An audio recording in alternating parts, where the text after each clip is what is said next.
All right, sports fans, how's everybody out there doing?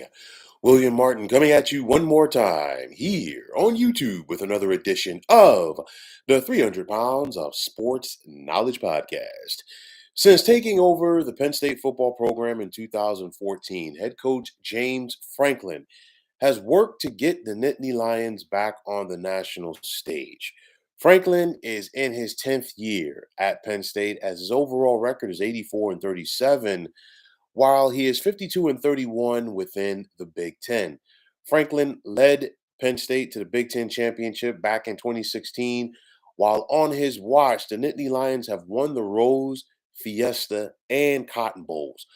But the one blemish on Franklin's resume so far is that he's been unable to lead the Nittany Lions to the college football playoff. And a big reason for that is his struggles against both Michigan and Ohio State. Now, focusing on Ohio State right now, because obviously the Nittany Lions just lost this past Saturday in Columbus, but in 10 tries against the Buckeyes as the head coach of Penn State, Franklin is now just 1-9. And of course, he just suffered that 20-12 defeat, a very defensive battle, which it was expected to be at the Horseshoe in Columbus. And as good as Franklin has been at Penn State, he still, unfortunately, has that yeah, but on his resume. Now, when you think about it, what is the make of Franklin's struggles against Michigan and Ohio State? For me, Penn State has a solid defense, and they continue to bring quality defenders to Happy Valley. And I think this Penn State defense this year is definitely talented, and when it's all said and done, could be the best in the nation. But overall, Penn State on the offensive side of the football, they do have playmakers, and Franklin has been able to recruit quality talent on the offensive side of the ball to Happy Valley, but they don't have the playmakers like Ohio State has the playmakers. And some of that is coaching, and some of that, I just don't know what it is. But they just have always come up short, if you will. And, if you look at the games against Ohio State, for the most part, they're pretty close. It's a play here or a play there. And it's usually those playmakers that the Buckeyes have that find a way to make that play to get Ohio State over the hump and get the best against Penn State. Now, in the case of Michigan in recent years, the Wolverines have basically just punched Penn State in the mouth physically. And this is something that the Nittany Lions are going to have to get over under James Franklin if they're going to take that next step.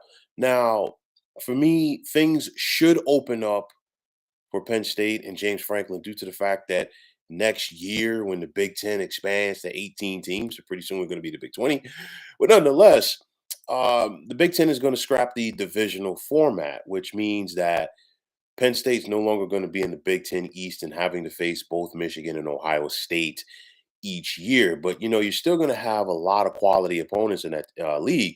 Got USC, Oregon, UCLA, and Washington coming in, and you still got your Iowas, your Wisconsins.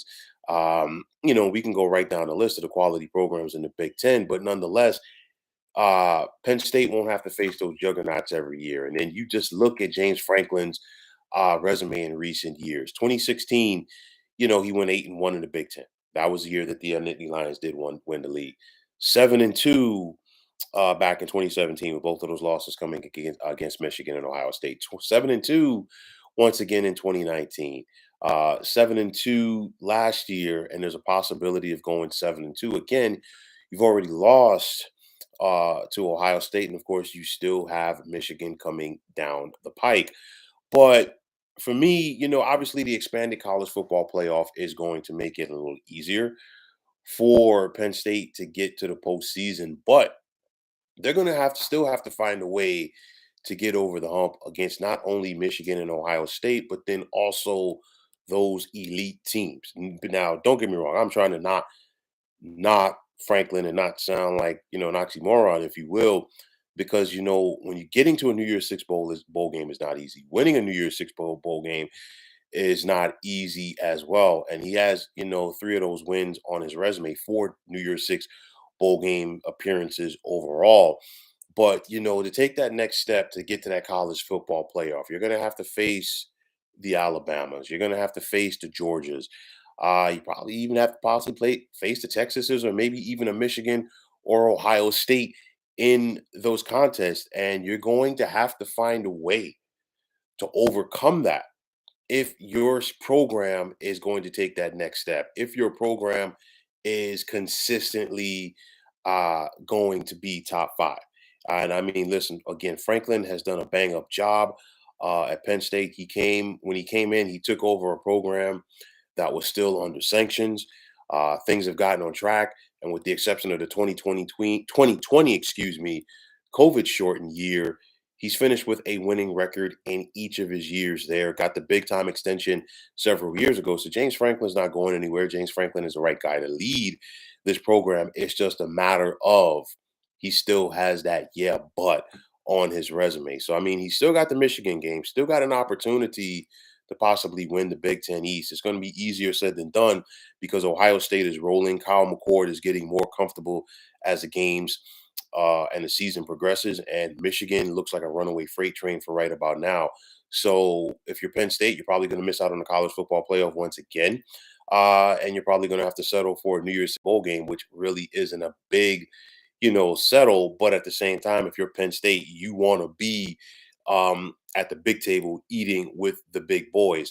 So at the end of the day, what's it going to take for Penn State and Franklin to get over the hump? I think they got to try to find a way to open it up a little bit more on offense, get more explosive plays, get more over the top plays, and they have to find a way to do those big plays, to execute, if you will, against the big teams like Michigan and Ohio State. Going back to Saturday, Penn State was abysmal on third down. And as bad as Penn State was, you got to give credit to the Ohio State defense, which, like Penn State's defense, is a top 10 unit in the nation. So for Penn State, it's still that bugaboo. They're good, but they're just not Ohio State and Michigan good. And until James Franklin figures it out, this will continue to be a stain on his resume at Happy Valley. So, folks, that is going to wrap it up. And as always, I want to take this time out to thank you for tuning into the 300 Pounds of Sports Knowledge podcast here on YouTube. I want to take this time out to thank all of you fine folks out there for tuning in. And if you have not already, please feel free to subscribe to this channel. Now, if you're on the X, formerly known as Twitter, please feel free to follow me at 300 Pounds of Sports. And like I always say, if you follow me, it'll be my pleasure to follow you right back. There's also the sports discussion group on Facebook at the Sports Depot 365 that you can check it out. Drop a line and be a part of one of the better sports debating sites going on social media. So, once again, fine folks, my name is William Martin, and I'm signing off. And I'm saying take care and have yourselves a wonderful day.